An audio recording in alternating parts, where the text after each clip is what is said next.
দেখতে চাই না। আমরা বিপি নূরের সৈনিক। আমরা বাংলাদেশে এই ধরনের মানে অসৎ বাণিজ্য, বিশেষ করে স্বাস্থ্য অধিদপ্তরে এই ধরনের বাণিজ্য আমরা দেখতে চাই না। আপনারা জানেন বিগত 16 বছর যাবৎ একটা ফ্যাসিস্ট অবৈধ স্বৈর শাসকের আন্ডারে চিকিৎসা খাত একেবারেই শেষ।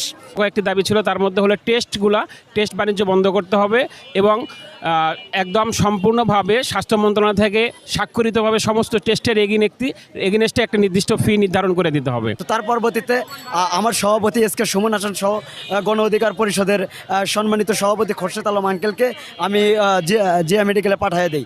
জিয়া মেডিকেলে পাঠিয়ে দেওয়ার পরে ওনারা হচ্ছে উদ্যত কর্মকর্তার সঙ্গে যোগাযোগ করে এবং তারা সেখানে আমাদের কথায় অবহেলা করে এবং আমাদের কথা মানে গ্রহণযোগ্যতা রাখে। আমাদের যুব অধিকার পরিষদের বগুড়া জেলার সভাপতি বলছিলাম, আমরা আজকে সাত মাথায় আন্দোলনের জন্য আমরা যে আসছি, আমাদের শুধু একটাই আজকে প্রথম দাবি, এই সরকারি যে প্রতিষ্ঠানগুলো আছে শিক্ষা খাতের হাসপাতাল এবং বেসরকারি যে হাসপাতালগুলো আছে, এখানে যে অন্যায় অনিয়ম যেগুলো হচ্ছে এবং এখানে যে দালালগুলো, বিশেষ করে সরকারি হাসপাতালে যে দালালগুলো যারা দিনমজুর, তাদেরকে অনেকভাবে হেনস্থা করতেছে। এই প্রতিবাদে আমরা আজকে সাত মাথায় আমরা একত্রিত হয়েছি।